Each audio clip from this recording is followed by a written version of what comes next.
here in Valencia, Spain. Good morning in the United States. Thank you for being here for our Fertility and Sterility Journal Club Global. Buenas tardes desde Europa, buenos días en América. Estamos desde Valencia, España, en el proyecto SOP, que tenemos un congreso aquí en Valencia. Y de nuevo, bienvenidos todos a nuestro Journal Club. Vamos a iniciar. Tenemos a un grupo muy interesante de personas que van a discutir el artículo. No se mueve la transparencia.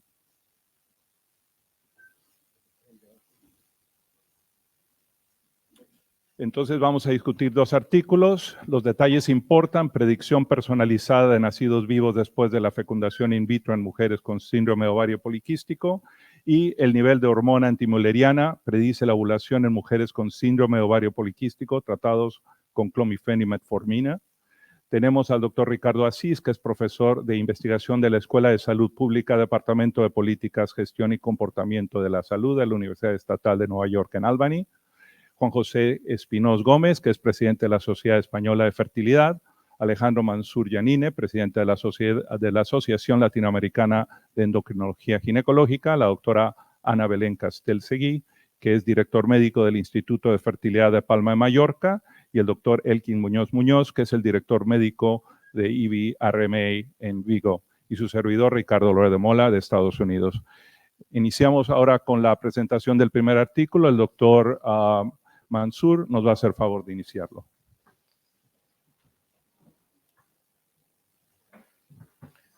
Si me pueden poner la siguiente.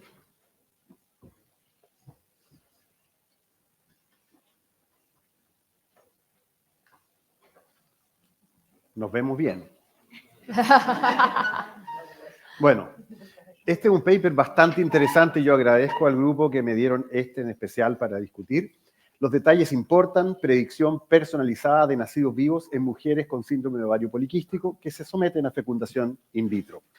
Este paper fue aceptado y se publicó en el Fertility and Sterility en febrero de este año.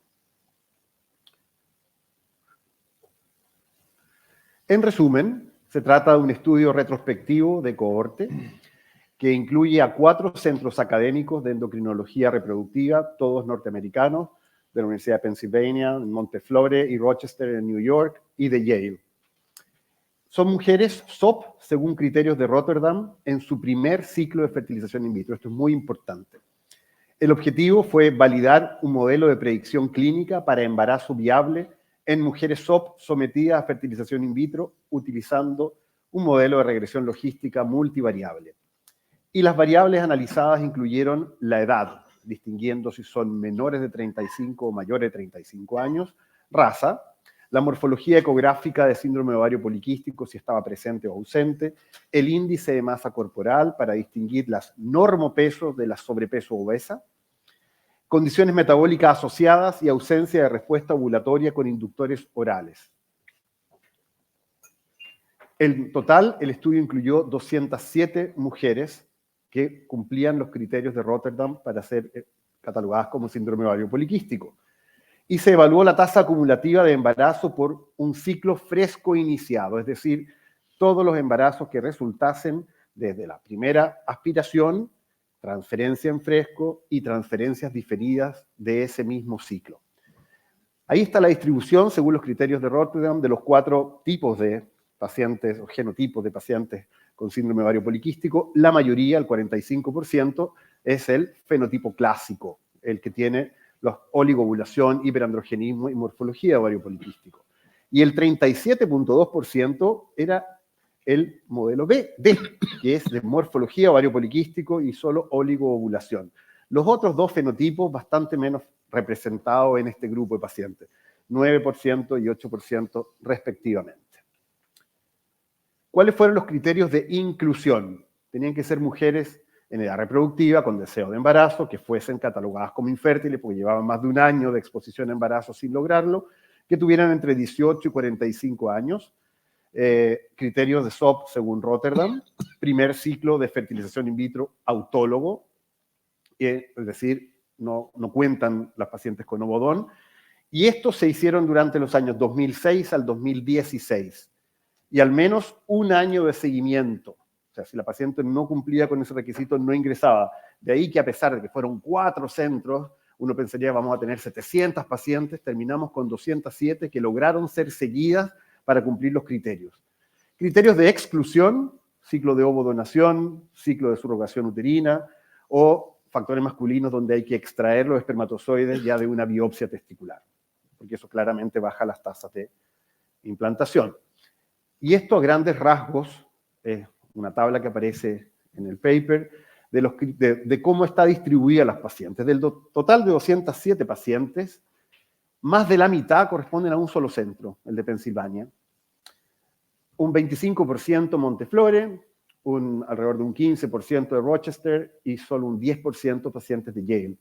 Tenemos una edad promedio de 32.5 años, bien similar en todo. Pacientes por debajo de los 35 años son el 70%, o sea, bastante joven este grupo de pacientes tratadas. Y el IMC de estas pacientes no es tan alto, 29.7 promedio. Aquí no hay tantas obesas mórbidas incluidas, pero es significativo que hay pacientes que están con sobrepeso y con obesidad. Aquí veamos la distribución más en detalle. Obesas con IMC sobre 30, el 48% de la media de todas las pacientes, pero hay diferencias. Este grupo de Pensilvania es más delgado, 38% solamente con obesidad importante, mientras que este grupo de Monteflore y de Rochester bordean el 60%. La raza, hay poca representación de raza negra. Eso es algo que llama la atención, pero tiene una explicación detrás. No es más que el 8% de las pacientes tienen raza negra. La gran mayoría son de raza blanca, sobre todo en el grupo Rochester del 90%. Y aquí hablan de cuál era la historia obstétrica de estas pacientes.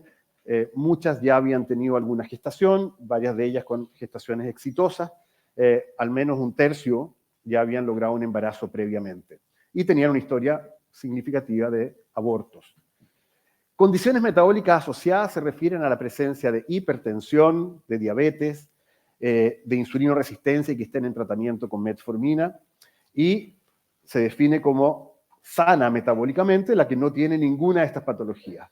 El 43% de la población estudiada no tenía ninguna de estas patologías. Y este es el resumen de resultados, que es el mayor aporte del paper. En el fondo, la probabilidad de recién nacido vivo, si su paciente tiene una edad menor de 35 años, si es de raza blanca, si tiene morfología de ovario poliquístico a la ecografía, si ha tenido un fracaso previo a ovular con inductores de ovulación orales, si es delgada y si es metabólicamente sana, va a tener... Eso es redoble de tambores, va a tener la mayor probabilidad de éxito, el 74% de éxito para lograr un recién nacido vivo, producto de un solo ciclo. Ojo que no es solamente la transferencia en fresco, también es sumado las transferencias diferidas que resultaron de ese único ciclo de estimulación. Si por el contrario estamos en el otro extremo de la tabla, la mujer está por encima de los 35 años, no es de raza blanca, no tiene ya morfología de ovario poliquístico, ovuló con inductores de ovulación oral y no logró embarazo, y no es delgada, y no es metabólicamente sana, solo 8.1%. Entonces, es una tabla que puede ser lapidaria cuando uno tiene una paciente con esas características, pero es bastante realista para aterrizar las expectativas que puede tener la paciente, ¿ya? Y creo que hay bastante material para que discutamos este paper. Así que ahora los dejo con el doctor Elkin, que va a discutir el paper. Muchas gracias.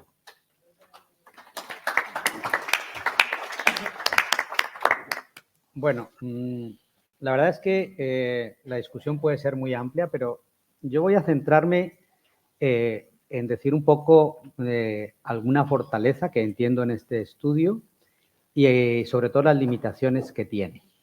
Lo primero que tenemos que yo pienso cuando leo esto es que los análisis estadísticos habitualmente nos sirven a nosotros para identificar variables, para establecer diagnósticos, Pero en la medicina reproductiva, con la acumulación de datos que vamos teniendo, pues se han puesto de moda y, a mi entender, en buena manera, los modelos predictivos. Es decir, yo sumo información que tengo en diferente número de pacientes, una serie de datos, y me aventuro, gracias a la estructura estadística, de decirle a una paciente cuánto creo que te va a pasar este fenómeno, este evento, ¿no? Y esto, pues es fantástico contado así. Ahora bien, en el caso del ovario poliquístico en particular y en general una paciente que acude a un centro de reproducción, deberíamos ser capaces de responder esa pregunta, ¿no? Porque nosotros hacemos números en función de nuestro interés. Cuando le decimos a la paciente, la probabilidad de embarazarte es tanto si te haces una fecundación in vitro. Pero en un paper como este nos damos cuenta que no es lo mismo el primer embrión, que habrá pacientes que tienen un segundo, un tercero, un cuarto, un quinto, dependiendo de la respuesta ovárica que hayan tenido. Sin embargo, cuando nos interesa, decimos, en un ciclo de tratamiento que empieza con la estimulación y termina con el último embrión, ¿cuánto se embarazó la paciente? O a lo mejor no nos interesa y decimos, no, solamente es por transfer, ¿no? Etcétera. Entonces, por lo tanto, un modelo predictivo que agrupe toda la posibilidad que se genera con un ciclo de fecundación in vitro en el que yo empiezo con la estimulación ovárica y termino con el último embrión congelado, es una información relevante para la paciente y para uno como médico tratante. Por lo tanto, como concepto, el trabajo es muy válido. Ahora bien, yo le he encontrado varias dificultades a este paper. La primera, para mí, la más importante, es la N. Es decir, tener 207 pacientes para extrapolar a la población general de ovario poliquístico es difícil, ¿no? Es difícil de aceptar como valor estadístico. Nosotros estamos en la era de la inteligencia artificial y del Big Data, cuando queremos tener miles y cientos de miles, y si hablamos de genética, millones de datos, extrapolando al proyecto 10 millones de genomas de Reino Unido para poder sacar conclusiones de cómo se comporta una determinada patología, pues con 207 la limitación es cuanto menos importante. El segundo tema importante es que en este análisis, al final, la capacidad predictiva del modelo que obtienen ellos no es muy alta. El área bajo la curva es 0,65. Eso significa que el modelo más o menos es capaz de acertar 2 de cada 3 veces que dice lo que va a pasar. El azar lo hace 1 de cada 2. Entonces, tenemos que pensar cuán aplicable es el modelo, ¿no? Porque verlo en su justa medida, ¿no?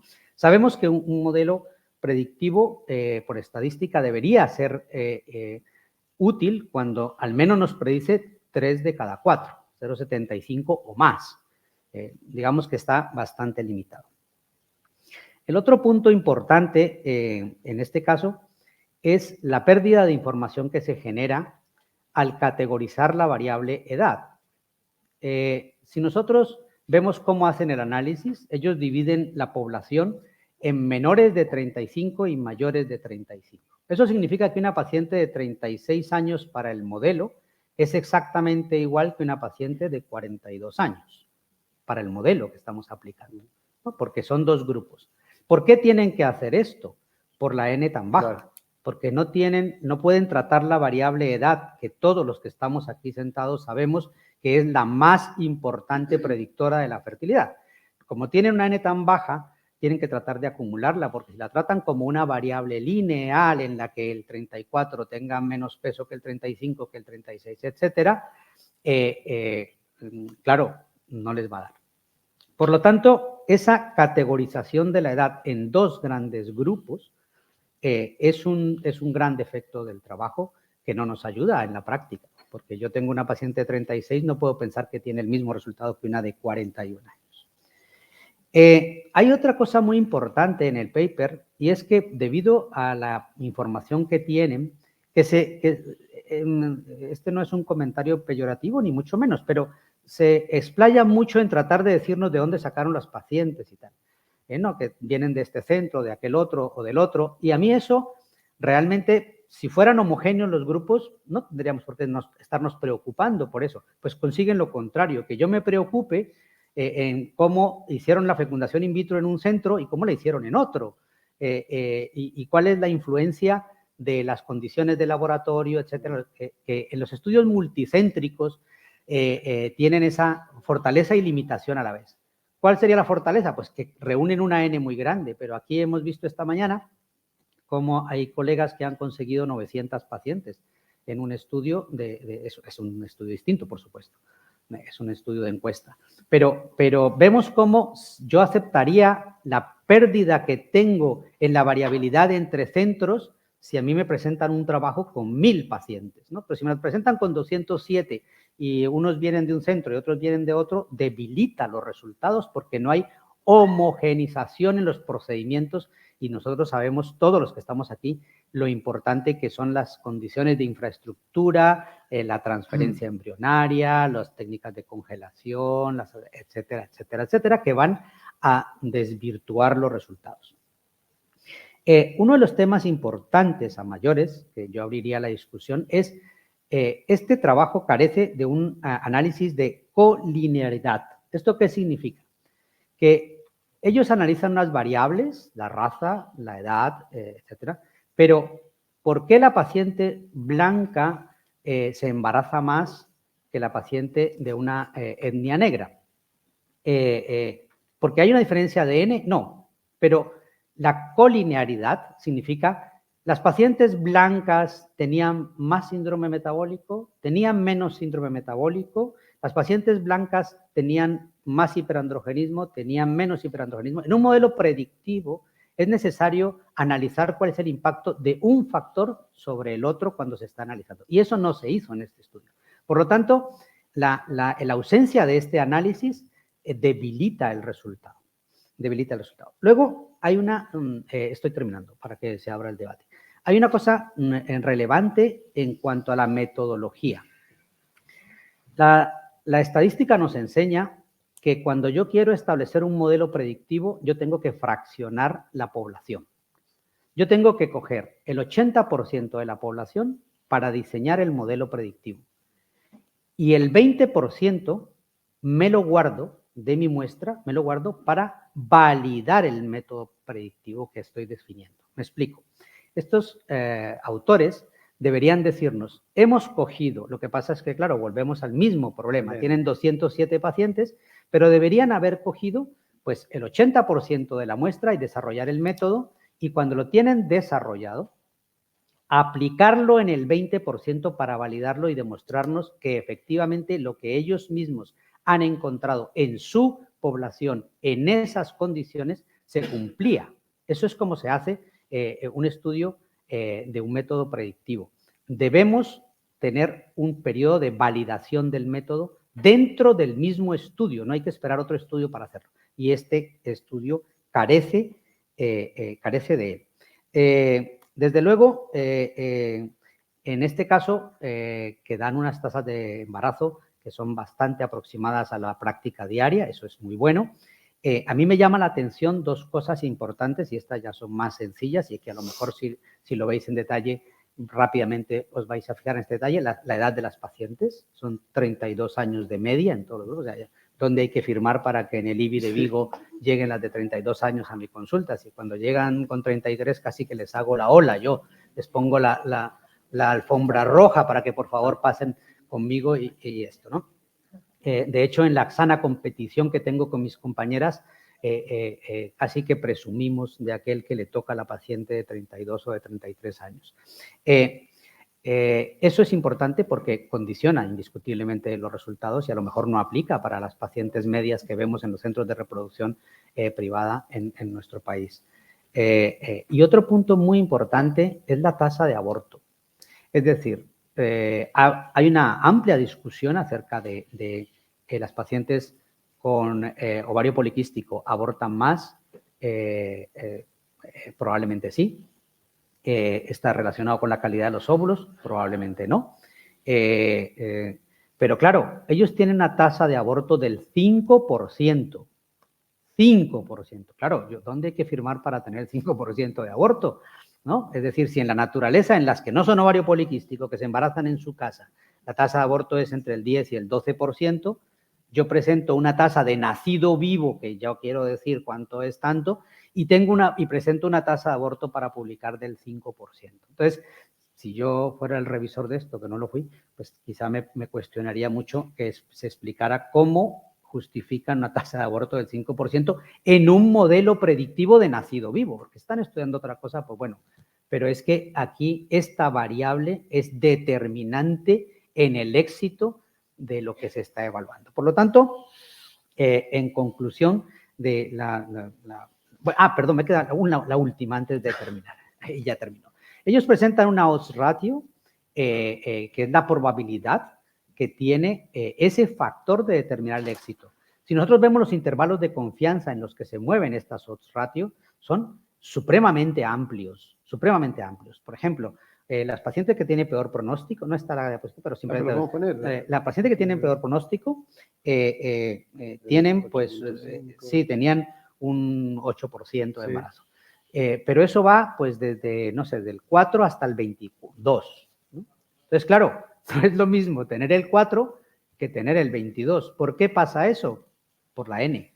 Cuando uno tiene una muestra muy pequeña, los intervalos de confianza se van a dilatar. Y esto disminuye necesariamente la aplicación clínica de este estudio, ¿no?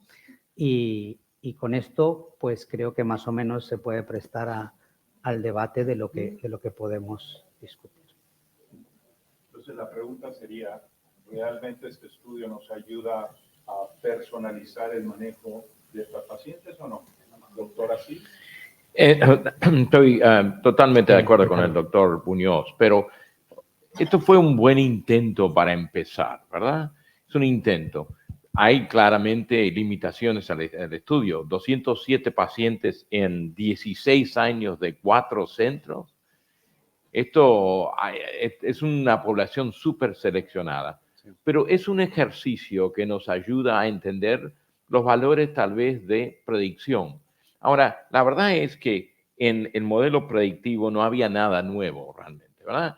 Y sabemos que la edad define el éxito. Sabemos que la salud de la paciente, la insulinoresistencia, el metabolismo, también define la paciente. Lo único realmente lo encontré un poco raro fue que no respondían, que el hecho de que no habían respondido aparentemente aumentaba el embarazo. Pero eso también es una función de la selección. Así que esto es un ejercicio para indicarnos que en el futuro tenemos que empezar a analizar mucho mejor nuestras poblaciones de miles de pacientes. Porque ya viene el AI, ¿verdad? Ya viene la inteligencia artificial, hay que darle información, hay que darle métodos predictivos. Así que en ese sentido, eso es lo positivo del estudio. Pero ya el doctor Muñoz dijo muchas cosas negativas y en ese sentido estoy totalmente de acuerdo. Cuánto me alegro y lo que me pagó por esto, doctor. Exactamente. Ha quedado bien compensado. Un punto último para los fellows y los que estén escuchando. Cuando se hace un análisis de variables múltiples, ¿verdad? 6, 7, 10, 15, hay que cambiar el valor del valor de significado, el p-value, ¿no? Sí. Y acá no se ajustó el análisis por análisis múltiples. Porque ya saben, si yo estudio 20 variables, una, por lo menos, me va a salir simplemente por chance. Así que hay que mantener eso. Pero es un buen ejercicio para empezar. ¿Algún otro comentario? Sí. No.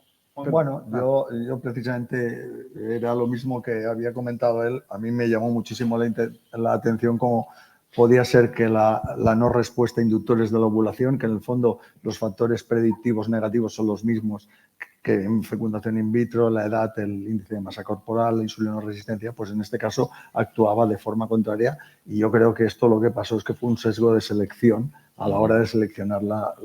Pero yo creo que eso también tiene una explicación. La paciente que no responde al inductor de la ovulación suele ser una paciente que tiene, digamos, un ovario poliquístico multifolicular severo, de aquella que tiene potencialmente muchos óvulos. Precisamente por eso era necesario el análisis colinear. Eso significa que esa paciente que no responde y le hacemos una fecundación in vitro, voy a decir un número, le vamos a obtener 45 óvulos. Aunque hagamos todas las medidas, o 40 óvulos o 35, ¿no? En cambio, la que responde bien es la paciente que le sacamos 17 o 20, no sé, o 25, pero va a haber una diferencia probablemente. Eso significa que la paciente que no responde a los inductores de la ovulación va a tener más transfer. Y eso no lo analizaron. Es decir, esa paciente probablemente tenga más embriones congelados y al final, como esto es un análisis total final, te dicen... ese es el factor. Entonces, yo creo que ese podría ser una explicación cuando yo lo pensé. Sí, pero si te fijas, creo que hubieron un total de 250, 260 transferencias para un total de 200 pacientes. O sea, no se transfirieron tantos embriones como uno puede pensar. Claro. ¿No? Entonces, bueno, no sé. A mí me ha parecido relativamente extraño. Otra cosa que me parece extraña es que en la mejor parte del modelo se dé una probabilidad de embarazo del 75% del recién nacido vivo. Bueno, esto es una probabilidad que sin utilizar diagnóstico genético preimplantacional me parece muy alta. O sea, yo la veo, incluso siendo un paciente joven, de recién nacido vivo. No estamos hablando de embarazo. De embarazo clínico. Embarazo, si le quitamos el 5 o el 10% de abortos, estamos hablando prácticamente de una probabilidad de embarazo de un 90%. Pues a mí me gustaría saber dónde o qué centro tiene esas probabilidades de embarazo. Y en parte es como se reportan las estadísticas en los Estados Unidos, que ese es otro aspecto que es diferente a cómo se reportan en otros lados. Doctor Mansur. Sí, no, yo sigo pensando que esto es un muy buen ejercicio. Coincido con Ricardo. No está muy lejos de la perfección. Nos habría encantado tener un N de 1000 pacientes. Fueron muy rigurosos en la selección y por eso fueron reduciendo el N, porque durante los años que trataron de recopilar los datos eran muchas más pacientes. Sin embargo, los mismos autores dicen que ese porcentaje escogido es representativo de su población SOP que atienden. Uno de los defectos que le veo es que no son pacientes SOP puras. O sea, tenemos pacientes SOP cuyas parejas pueden tener un factor masculino importante, no le extrajeron los espermatozoides de los testículos, pero puede ser un factor masculino severo, y los metemos a todos en el mismo saco cuando vamos a analizar. La tasa baja de aborto, yo habría pensado a priori que era porque hacían estudios genético preimplantacional, pero no lo hicieron. Muy poquitas pacientes, así que también es llamativo que una vez que logran el embarazo, les vaya tan bien. Y el hecho que el modelo predictivo hable de que las que tienen todo en contra tengan solo un 8% y tenga una variabilidad muy grande, ahí está la explicación de que la que tiene 36 le va distinto que la que tiene 40 y la metieron a todas en el mismo saco. Pero es válido como puntería, como por último decirle a la paciente, aproximado, estas son sus chances globalmente hablando. El caso individual es el caso individual. Doctora Castel.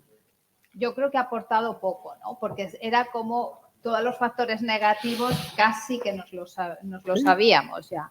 Pero lo del 74% de tasa de embarazo, de tasa de recién nacido vivo, a lo mejor es excesivo, pero sí que es verdad que si miramos, todos son buenos, factores buenos pronósticos, ¿no? Es una joven, es delgada, no tiene ningún problema metabólico, es la paciente ideal que no tenemos, es verdad. Que solamente no ovula. Que no tenemos.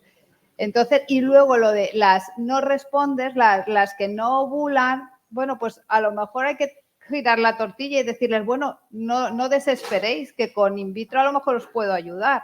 Con in vitro conseguiré algún embrión. Es verdad que a lo mejor conseguiré 40 óvulos, de los cuales rentables a lo mejor serán 8, porque es que van horribles, pero sí que podré tener a lo mejor algún embrión que pueda transferir. Y es posible que no haya habido la congelación para PGT, No. porque no se hacía mucho en esos años Así en los es, Estados Unidos, y segundo, la edad promedio de la paciente, que no Muy tenían joven. indicación. Claro, muy joven. Un aspecto que desafortunadamente se pierde en el trabajo es la diferencia que hay entre el transfer en fresco y el transfer en congelado en la paciente con ovario poliquístico. Es decir, yo echo de menos que se pudiera analizar esto en este tipo de trabajos en los que se está hablando del nacido vivo. Todos somos conscientes de que una de las estrategias que ha mejorado la salud reproductiva de la paciente que va por un ovario poliquístico es la técnica del frisol, ¿no? Congelar los embriones, evitas el síndrome de hiperestimulación ovárica. Pero bueno, aprovechando esto, hay un trabajo publicado en el American Journal of Obstetrics and Gynecology que habla de cuál es la diferencia entre transferencia en fresco y transferencia en congelado de la paciente con ovario poliquístico. Y ellos dicen que se comporta igual, por ejemplo, ¿no? Pero bueno, ellos no iban dirigidos a esto, iban dirigidos a analizar otra variable.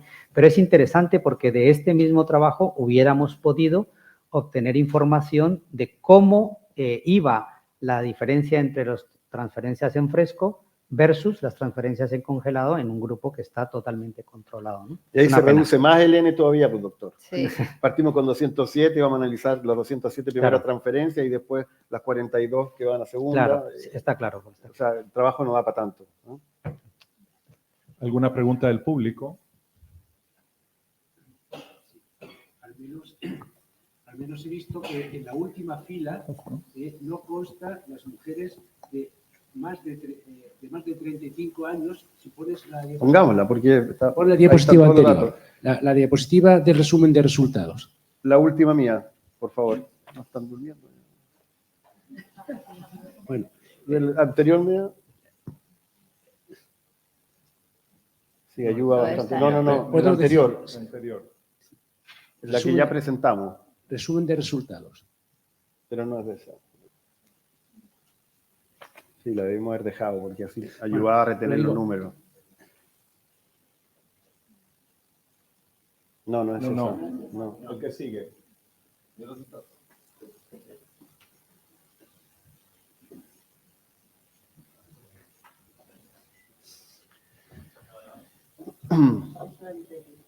Ahora sí. Esa ya, avance. O la avance yo. ¿Ves?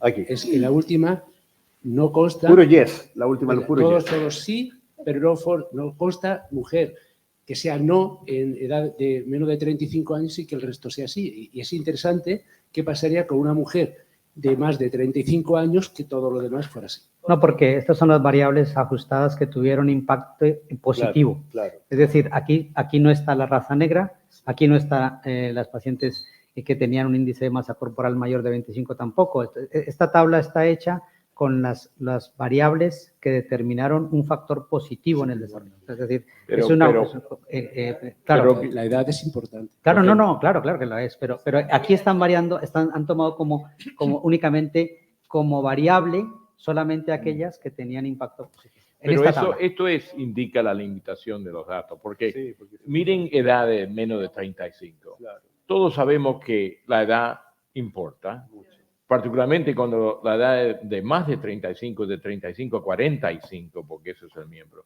Ninguno de los modelos, excepto los primeros dos, realmente tuvieron edad como un factor importante, lo cual quiere decir que obviamente hay una gran limitación en el proceso. Como digo, es un estudio importante de un punto de vista piloto. Siempre tengo gran respeto por los investigadores, pero cambiar lo que hacemos hoy, no con esto. Muy bien. Entonces pasamos al siguiente artículo. Bien. Doctora.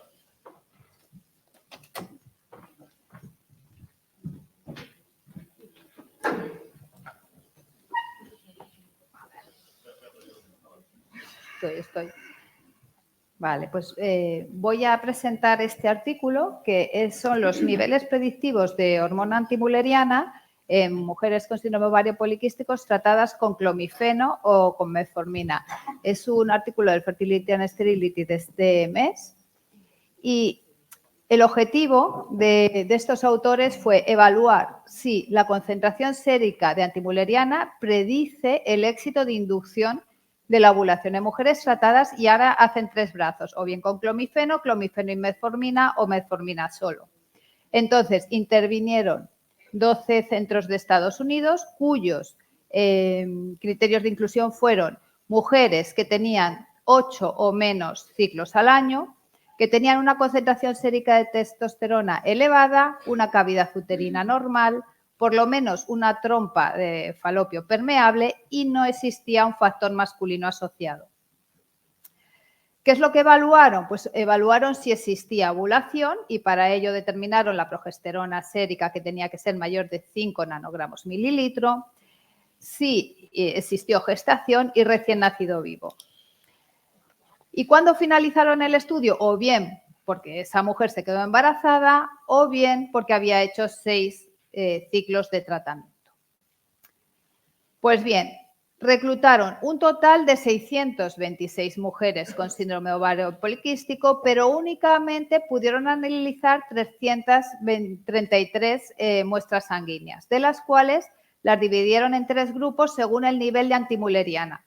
Así, tomaron como una antimuleriana normal aquella que era menor de 4 nanogramos mililitro, y consiguieron un total de el análisis de 124 muestras sanguíneas. En el segundo grupo, la antimuleriana estaba entre 4 a 8 nanogramos mililitros, también 124 muestras, y el tercer grupo con una antimuleriana mayor de 8, y analizaron 85 muestras sanguíneas.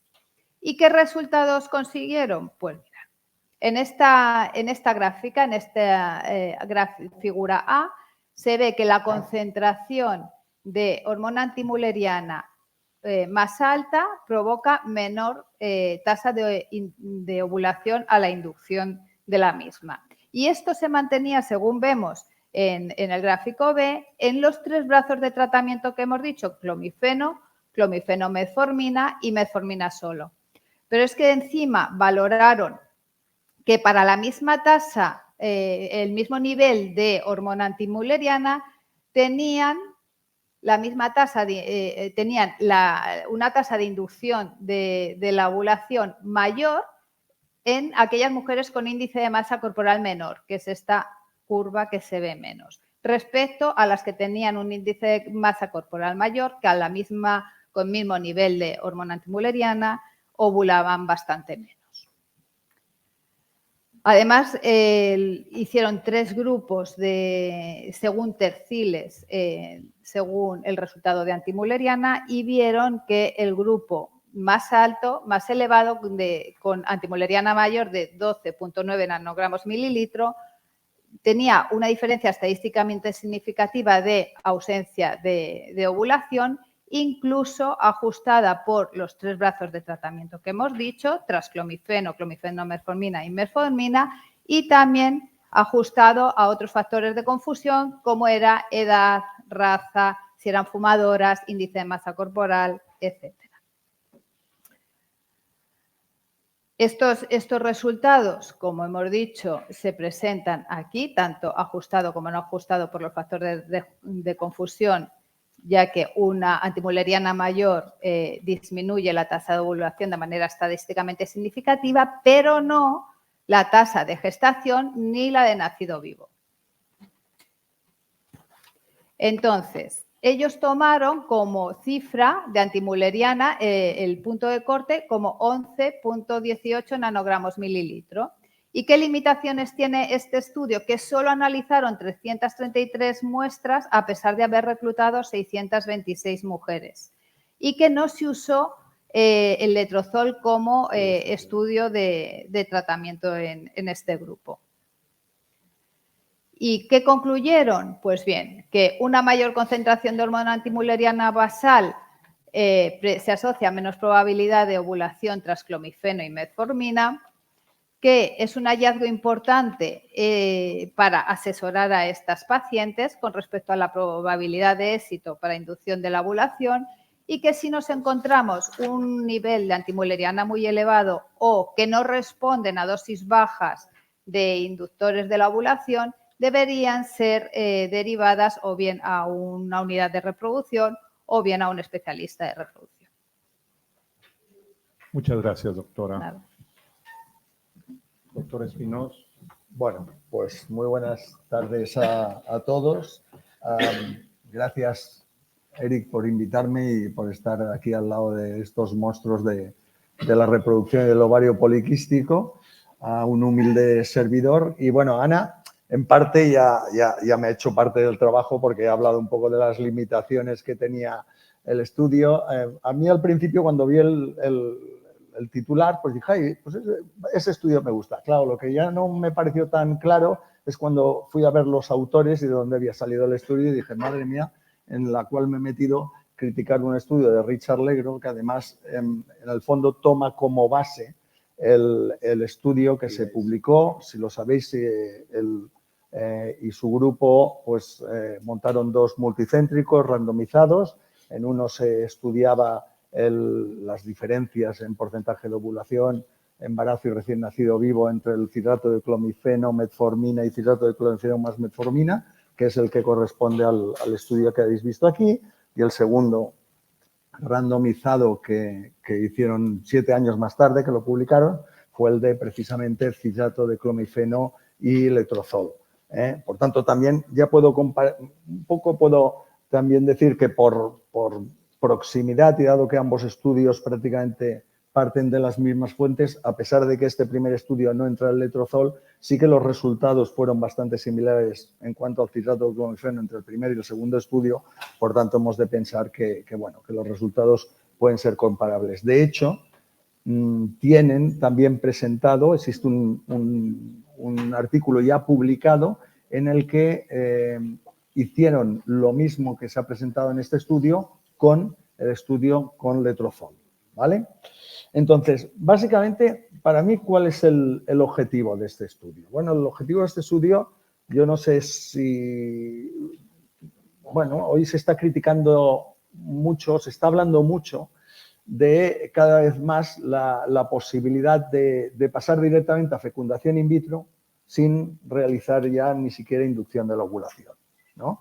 Básicamente los protocolos que tenemos de inducción de la ovulación o de tratamiento del ovario poliquístico en reproducción, como sabéis, es aquella famosa pirámide donde empezamos con los preparados orales, pasamos a los inyectables y acabamos en la fecundación in vitro con lo de la multipunción ovárica también por aquí en medio, ¿vale? Y hoy en día pues están saliendo cada vez más artículos, más opiniones en las cuales esto ya estaría obsoleto.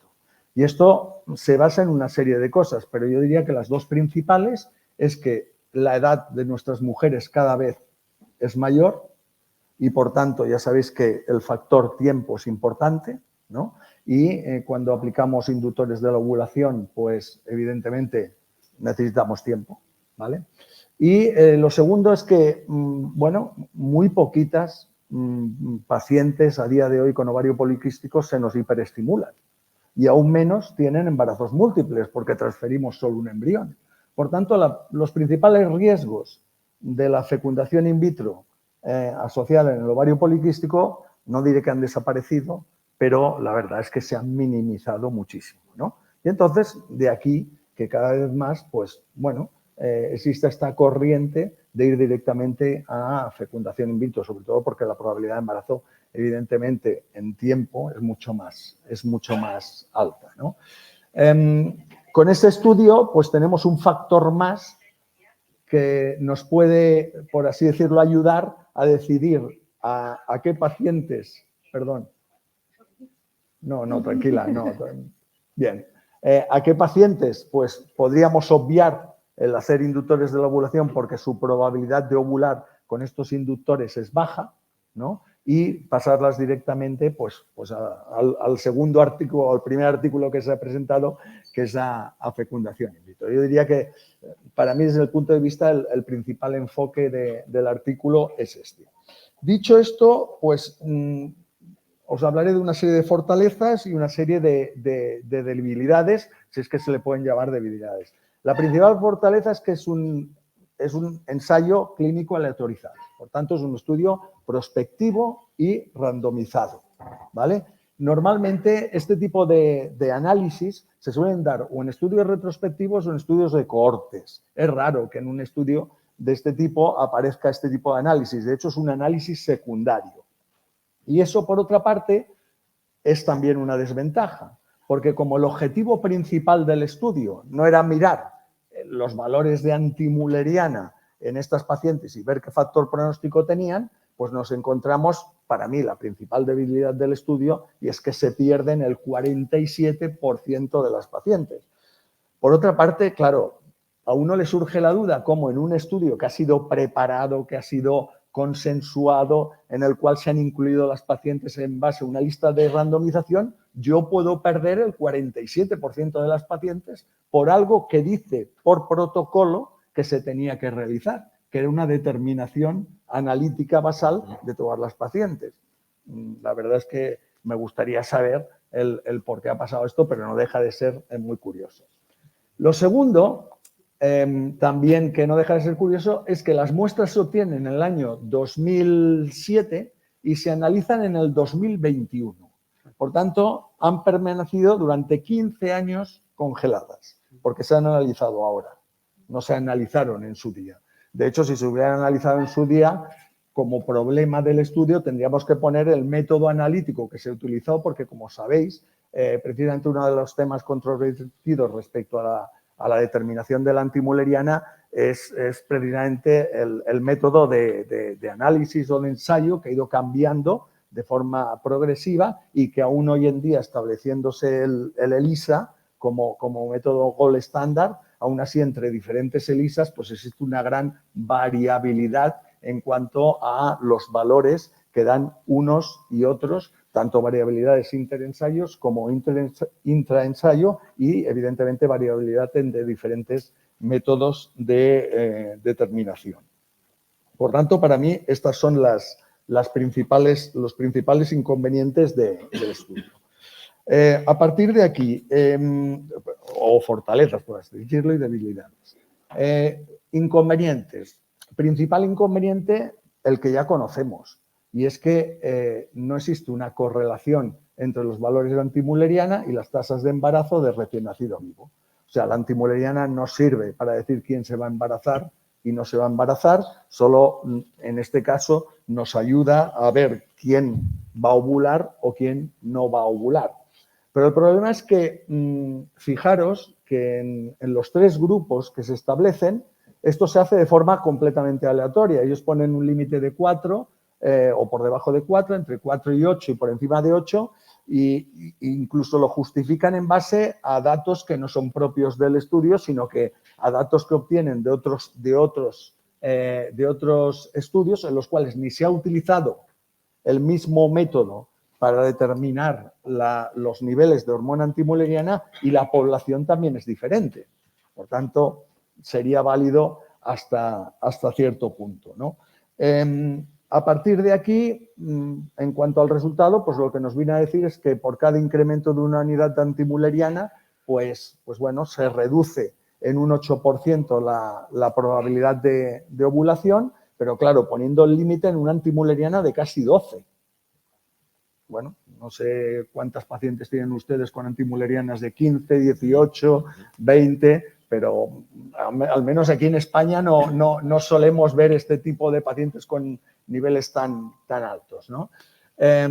Todo lo demás coincide con estudios que se han publicado previamente, ya sean el estudio que les he comentado del letrozol, en el cual en el del letrozol lo que aprecian es que por cada incremento de una unidad antimülleriana se reduce un 6% la probabilidad de ovulación.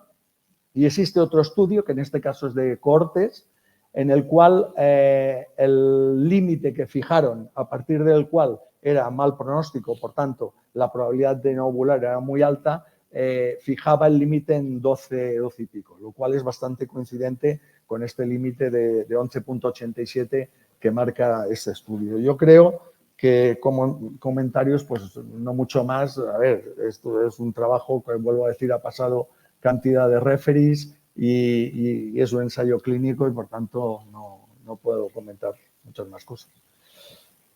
Pues muchas gracias. ¿Algún comentario, doctor Asís? Realmente aprecio todos los comentarios que hizo porque realmente está totalmente correcto en ese sentido. Ahora, hay que entender un par de cosas. Primero, esto viene de un grupo de gran reputación, pero también son todos amigos míos y no todo lo que producimos nosotros, lo que hacemos investigación, es bueno. Tenemos que realmente hacer proyectos para los fellows nuestros, para los residentes nuestros, etcétera. Así que no tengan problema en criticar a los estudios de la gente que publica mucho, porque realmente nosotros publico mucho y está bien, no todo es perfecto. Este estudio realmente es un estudio un poco raro. Entonces, yo generalmente cuando empiezo a mirar un estudio, lo primero que digo es, ¿esto tiene sentido? ¿Hace sentido? Bueno, el problema número uno es la curva de la AMH, ¿verdad? O sea, a medida que va aumentando la AMH, ¿verdad? O el antimureriana, va bajando la respuesta. Bien, eso es posible, ¿verdad? Porque sabemos que la antimureriana alta suprime, ¿verdad?, la respuesta ovárica. Pero ¿qué pasó con el otro lado? También sabemos que los niveles de antimureriana baja, ¿verdad?, también predice un subovulación, ¿verdad?, porque predice que no hay suficientes folículos. Entonces, esta población es de SOP, entonces quiere decir que estamos viendo nada más que parte de la curva, ¿verdad? Estamos viendo la curva alta, pero no estamos viendo la curva completa, porque me imagino que la mayoría de estas pacientes tenían niveles todas altas de antimureriana. Entonces hay que entender que no es un mecanismo biológico completo. Estamos viendo una observación nada más de estas pacientes. Lo segundo es que realmente hay que entender que después de todo, al fin y al cabo, no hay asociación entre los niveles de antimureriana y el live birth rate, o sea, el nacimiento. Así que es un ejercicio interesante, pero al fin y al cabo no cambió el tratamiento de las pacientes. Así que hay que entenderlo. Y lo tercero es eso, es el asunto, lo que usted indicó. Cuando una de las cosas que nosotros hacemos en biología, hacemos en medicina, es que artificialmente empezamos con los cortes. Mujeres de 35 para arriba, 22 para abajo, 18, porque claro, no son adultas. Entonces cortamos como si la biología realmente estuviera escuchando a la ley. Entonces, una de las cosas que hacemos mucho es usar percentila. Ah, no, es anormal, tiene 95 para arriba. ¿Y quién te dijo que 5% eran anormales? Puede que sea 11 o 8 o 7,5. Entonces, hay que empezar a entender que los cut-offs, los valores de corte, tienen que determinarse en forma biológica. Por ejemplo, hay análisis de estadístico, nosotros usamos, se llama cluster analysis. I wish alguien me puede traducir el análisis de grupo. Sí, análisis de grupo. Entonces, que te da cortes Agrupados. naturales en la población que estás estudiando. Pero esto de tomar cortes artificiales, yo puedo producir casi cualquier resultado si me dan a mí la oportunidad de empezar a hacer cortes totalmente artificiales, ¿verdad? Así que hay que entender un poco que esto es un estudio interesante, pero creo que es un estudio forzado. Un estudio forzado y hay muchos estudios míos, de otros, que también están forzados porque están buscando una cosa específica y no realmente la contestación amplia que se necesitaba. Doctor Espinoz. Sí, mira, yo solo dos cosas en torno a lo que ha dicho, porque claro, el problema es acordarte de todas las cosas que... la primera es que, si os fijáis en el método de análisis del estudio, ellos te hablan de una variabilidad de la medición de un 3,5% para un valor de antimureriana de 1,5 y de un 2,5% para un valor de antimureriana de 3,5. Pero fuera de esos límites, precisamente no hay ningún tipo de variabilidad que se haya estudiado, ¿no?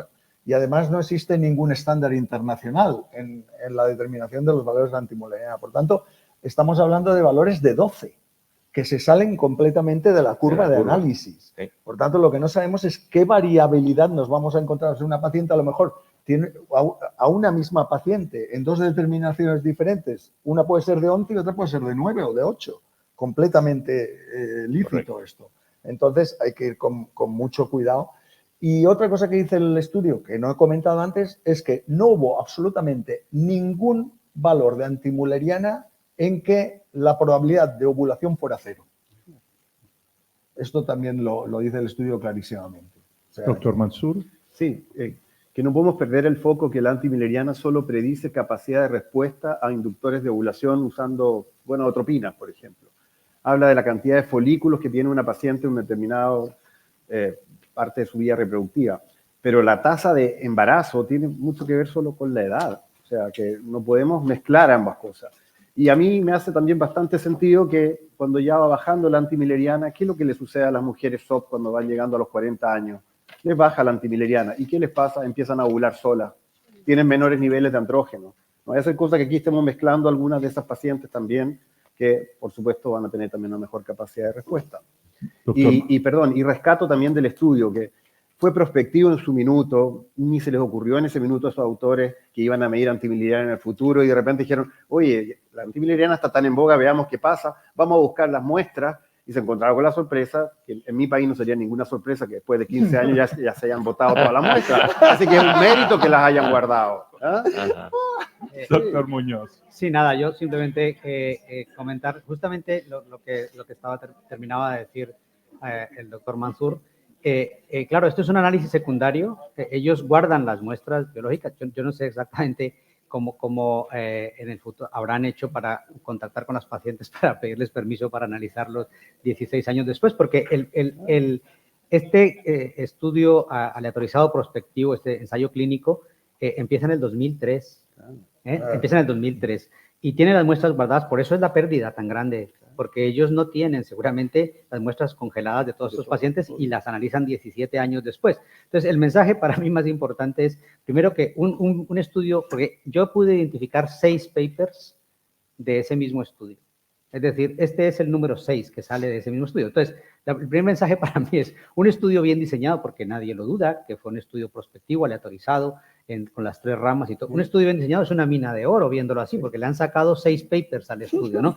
Y el segundo es que si le guardas muestras biológicas a los pacientes, ya veremos después si hay que medirles la hormona no sé qué, que es lo que les ha pasado, ¿no? Por eso yo creo que hay que tomarlo esos datos, pues, en su contexto. Además, en la práctica, como bien ha dicho el doctor Espinoz, hoy en día, pues, cada vez se hace menos inducción de la ovulación, menos inseminaciones. En la práctica diaria, hoy, 20 años después de que se tomaron estas muestras, estamos analizando si en ese momento servían o si nos sirven ahora, ¿no? Simplemente un comentario en ese sentido. Y como hizo el comentario, ya se han hecho otros estudios utilizando esas muestras.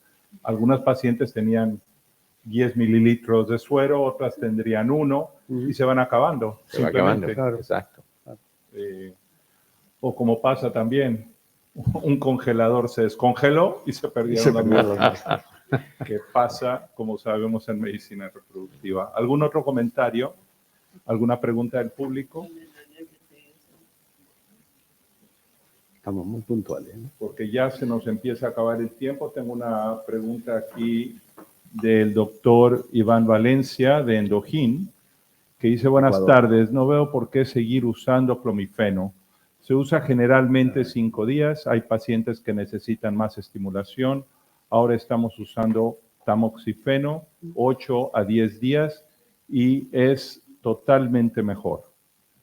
¿Algún comentario? O sea, realmente es un comentario un poco médico-legal. O sea, hay que entender que el clomifeno todavía está aprobado realmente para el embarazo. El letrozol no está aprobado.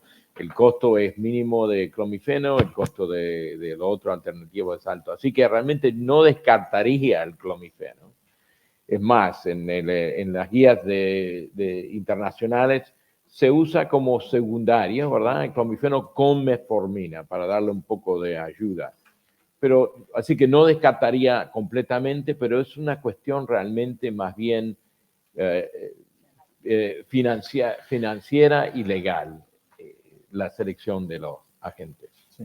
Yo Doctor Espinosa. Nosotros aquí en España, la verdad, se sigue utilizando muchísimo citrato de clomifeno, y que, por ejemplo, en mi grupo estamos utilizando letrozol. Yo solo quería hacer un comentario a esto que ha dicho, que es que cuidado con el uso extendido de cualquier inductor de la ovulación, porque sí que aumenta la probabilidad de ovulación, pero también aumenta la probabilidad de ovulación múltiple. De hecho, hoy en día los protocolos SOF de fecundación in vitro, muchos incluyen pautas de prácticamente citrato de clomifeno en uso extendido. Entonces, cuidado con esto de decir, no, voy a extender el uso a 8, 9, 10 días, porque lo que estamos generando, sí, aumentar el porcentaje de ovulaciones, pero cuidado, también de efectos secundarios. Pero la multigestación, doctor, voy a discrepar con usted, tiene que ver con la mala supervisión, porque si yo a una paciente decido extenderle en 8 o 10 días, tengo la obligación de ver que no tenga 3, 4 folículos cuando necesitaba solo uno. Entonces, eso no nos debiera pasar. Yo entendí que la pregunta del doctor Valencia era por el tamoxifeno, no por el letrozol. Tamoxifeno, Sí, sí. tamoxifeno. Por tamoxifeno. Sí. El tamoxifeno es equivalente. Hay un estudio y una publicación que ya tiene algunos años que comparó clomifeno con tamoxifeno y la verdad que no había grandes diferencias entre ambos.